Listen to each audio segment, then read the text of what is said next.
Oi, meus queridos, minhas queridas. Hoje nós queremos compartilhar com você a palavra de Deus que se encontra no livro do Deuteronômio, no capítulo 2, um único versículo, versículo 7, diz o seguinte: Pois o Senhor, o seu Deus, os tem abençoado em tudo o que vocês têm feito.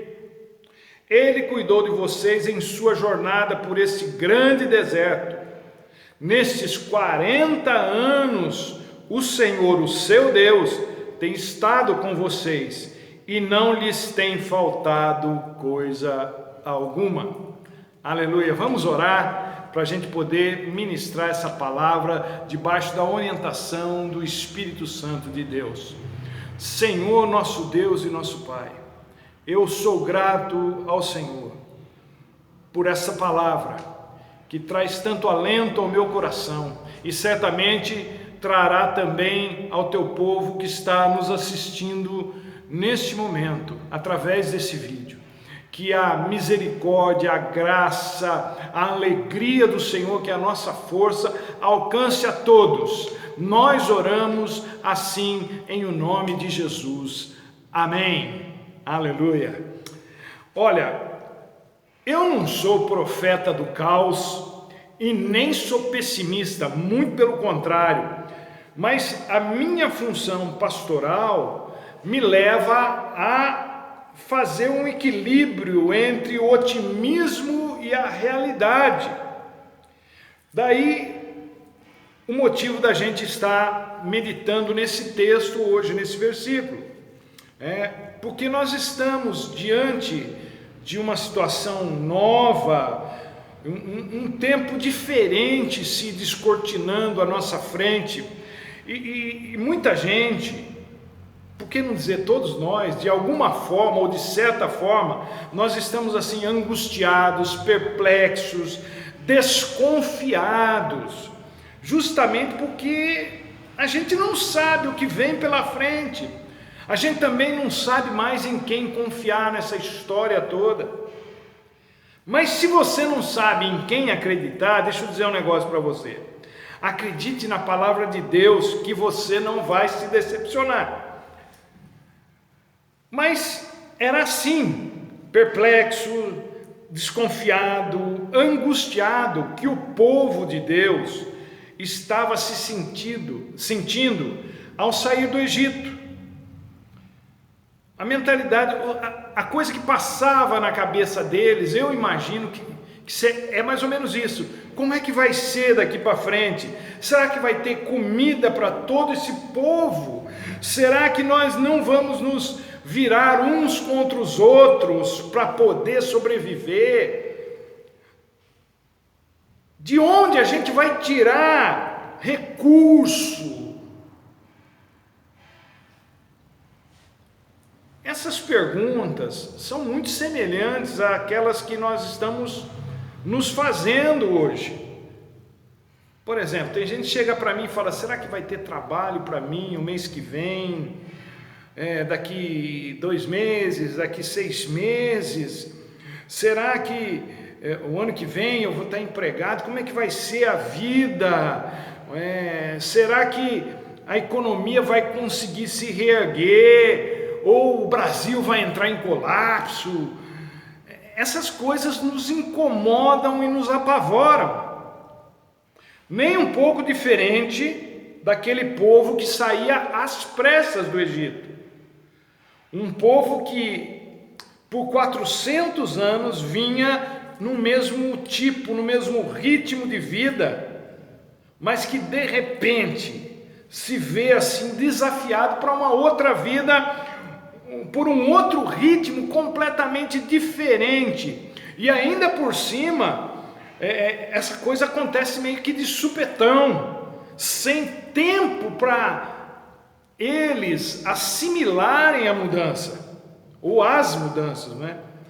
Apesar deles estarem clamando a Deus para que eles fossem libertos do Egito, aquela coisa da escravidão, eu não sei se era bem esse o desfecho que eles estavam esperando. Eu particularmente acho que não. Não acho que eles estavam preparados para uma fuga em massa, numa incursão por meio de mar, de deserto. É tudo muito inesperado, tudo muito diferente, tudo muito incerto. Uma coisa é a gente orar, é clamar pedindo libertação, pedindo a bênção de Deus. Outra coisa, gente, completamente diferente. Nós precisamos entender isso. É a gente viver na dependência total de Deus.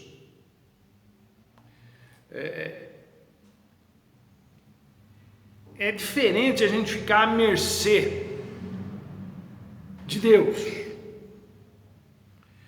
É meio assustador isso, pelo menos para mim.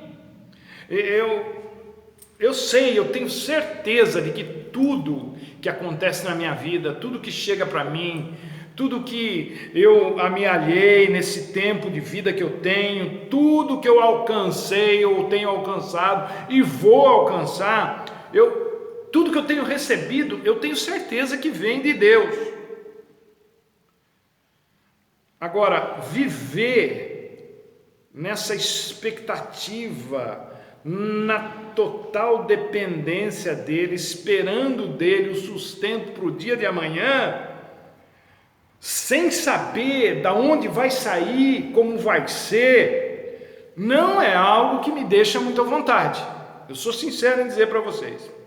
Eu acho que é muito fácil falar para uma pessoa crer que Deus vai cuidar dela amanhã, quando quem fala já tem o sustento garantido, já está com a vida feita.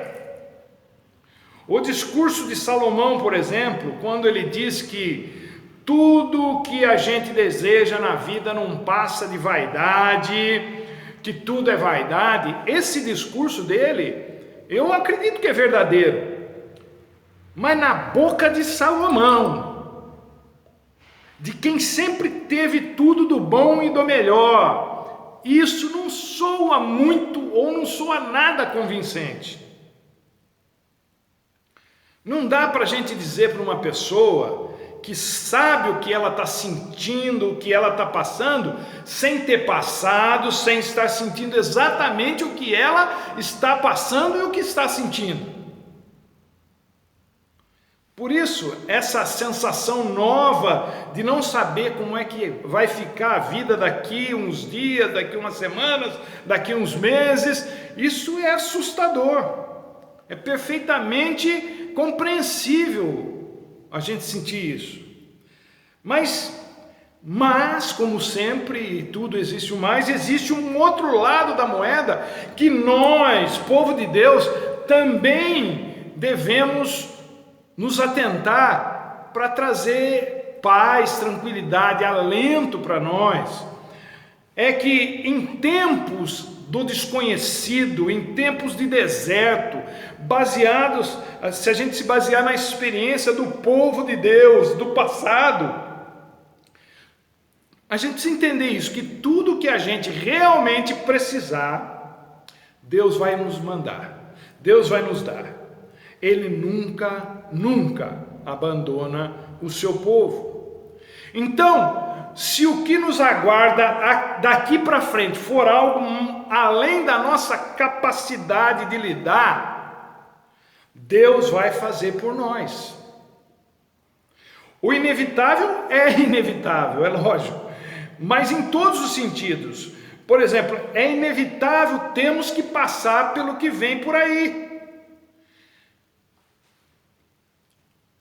Um dos lados da moeda do povo de Deus aqui, com quem Moisés tinha que lidar, ou teve que lidar, é que esse povo que saiu do Egito teve que beber águas amargas um dia, teve que caminhar por um deserto por 40 anos, teve que recolher maná todos os dias, teve que viver dias difíceis no sentido de se ajustar ao novo sistema de vida, até que a vida tomasse um outro rumo, até que a vida seguisse na direção dos sonhos deles, até que a vida fosse de encontro aos anseios dos homens.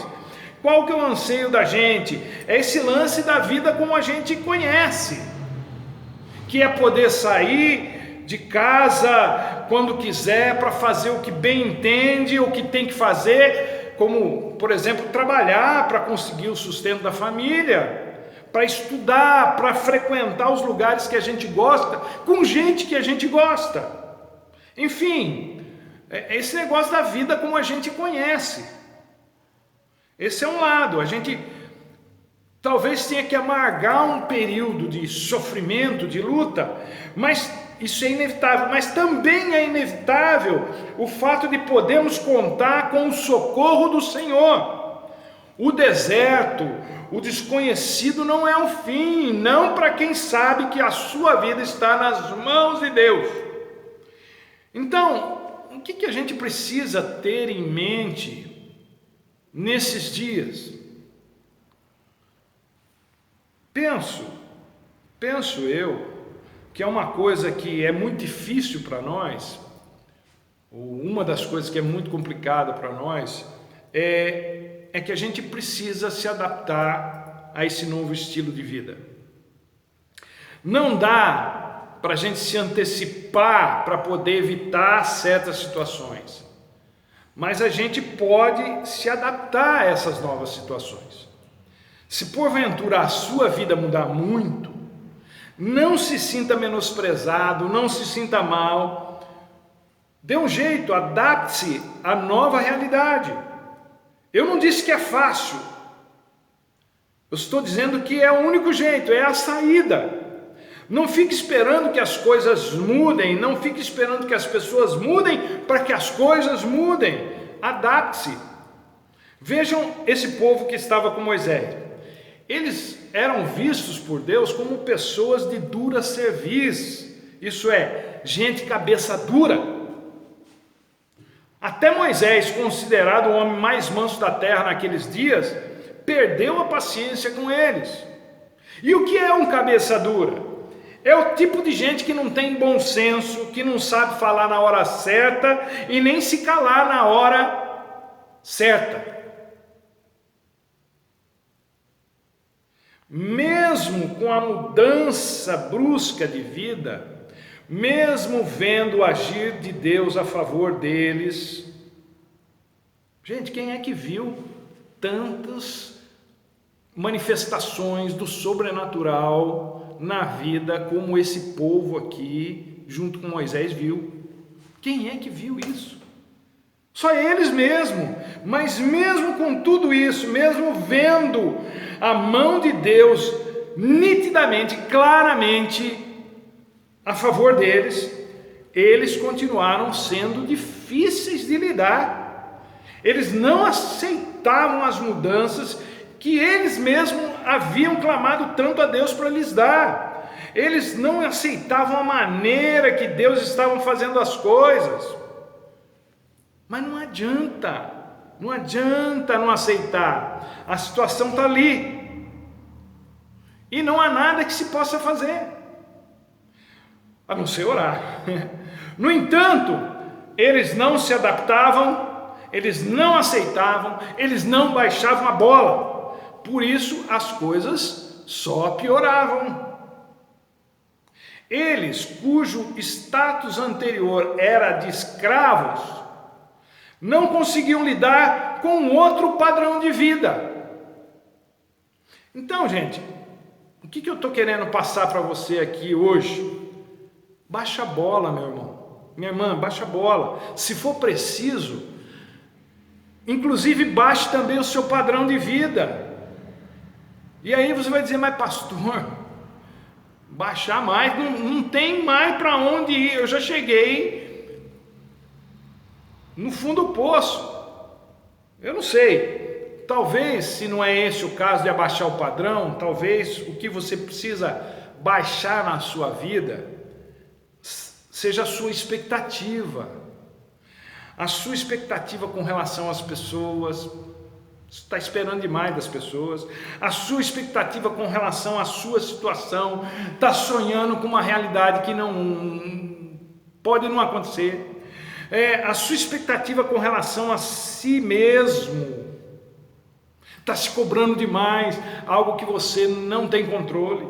A sua expectativa com relação a Deus, está esperando que Deus faça o que Ele não prometeu fazer. A sua expectativa com relação ao futuro.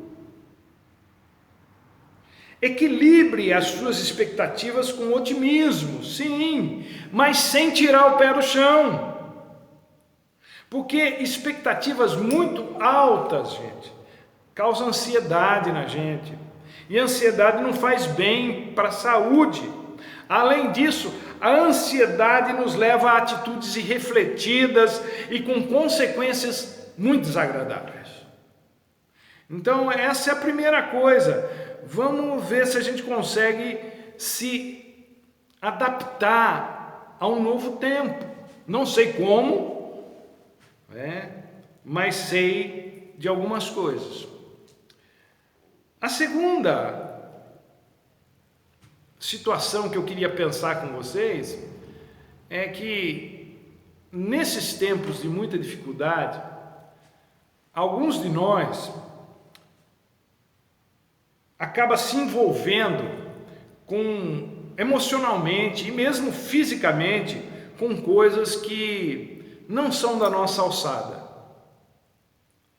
Tem gente que gosta de se meter em coisa que não dá conta. Tem gente que não consegue nem resolver a sua própria vida, mas quer resolver o problema do Brasil, quer resolver o problema do mundo, quer resolver o problema da cidade.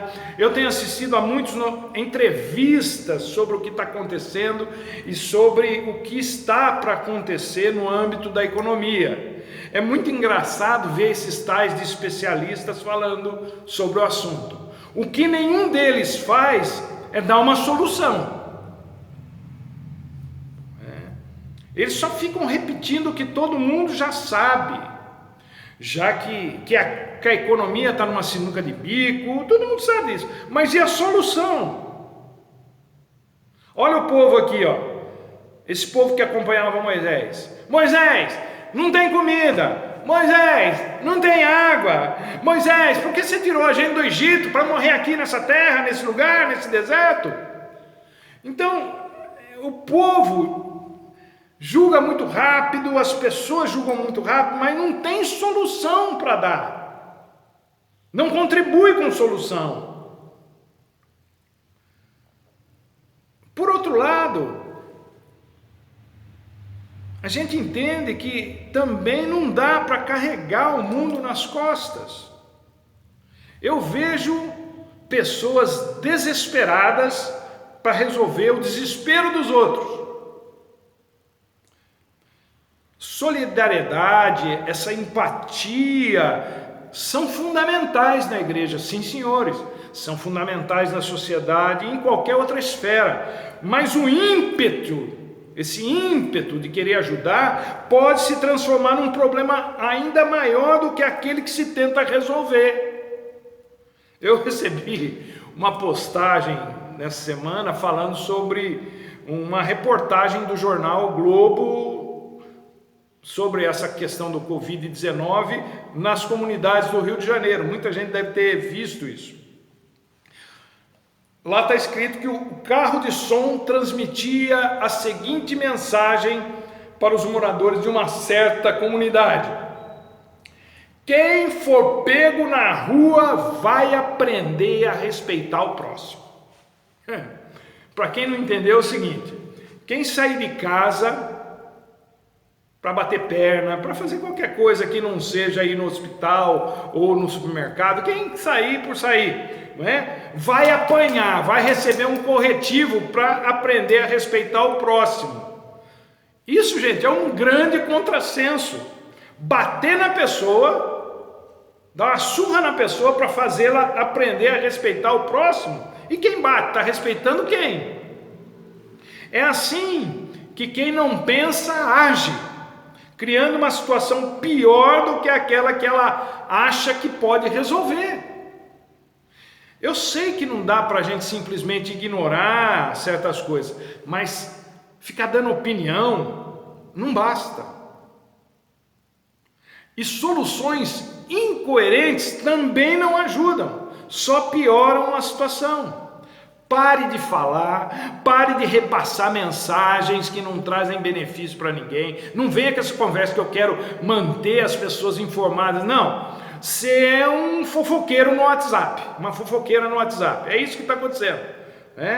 Pare de reclamar e gaste esse tempo em oração pela nossa nação. Se quer fazer alguma coisa útil, ore pela nação, gaste esse tempo que você gasta no WhatsApp, com oração. Aí você vai ver algum resultado. E por último, gente, para nós não terminarmos essa ministração só assim, desse jeito meio ruim, o que consola o meu coração e deve consolar o seu é que Deus é por nós. Mesmo que as coisas fiquem difíceis, continue a sua jornada, porque Deus vai cuidar das suas, das minhas, das nossas necessidades. Quando se trata do povo de Deus, Ele trata a todos igualmente, até mesmo os murmuradores, os descontentes, os reclamões. O que Moisés recebia, todo o povo também recebia. Todos experimentaram as mesmas sensações, a insegurança, o desconforto. Séculos antes, Abraão passou pelas mesmas inquietações. Eu não acredito que só porque ele obedeceu ao chamado de Deus, estava tudo certo, ele não tinha nenhuma pergunta. Ele creu sim, mas crer não significa que a pessoa esteja totalmente despreocupada, tanto que por diversas vezes ele meteu os pés pelas mãos. Se Abraão tivesse uma visão antecipada de tudo, ele não teria cometido certos deslizes ou tantos deslizes. Na vida com Deus, a gente não recebe revelações do que vai acontecer amanhã, todos os dias. Não, senhores. Vida com Deus é, de um certo ponto de vista, uma aventura, porque a gente caminha com Ele sem saber para onde, sem saber como, sem saber porquê, mas cada dia vivido é um presente de Deus para aqueles que creram. Ele cuida até dos ingratos e murmuradores. Nosso Deus é fantástico. Ele tem uma aliança com o seu povo e Ele vai cumprir a parte dele, mesmo que a gente não cumpra a nossa. A natureza de Deus é assim. O único mal que a gente colhe é aquele que a gente mesmo plantou. E ainda assim, e mesmo assim, é possível que Deus transforme o mal que você plantou em bênção. Mesmo assim. A única coisa que a gente não deve fazer é deixar de andar com Deus, é desistir de andar com Deus, é querer voltar ao Egito. A deserção das fileiras da fé é passível de um sofrimento insuportável, não porque Deus castiga, mas porque esse afastamento de Deus corrói a nossa alma. Quanto mais distante do jardim do Éden o homem foi ficando, pior ele foi se tornando. Em outras palavras, quanto mais longe de Deus, pior nós nos tornamos. Quanto mais perto de Deus, mais parecidos com Jesus nós nos tornamos. Momentos difíceis nunca foram problema para Deus, gente. Deserto nunca foi problema para Deus. Durante 40 anos no deserto, o povo teve todas as suas necessidades supridas, sem ter que fazer praticamente nada.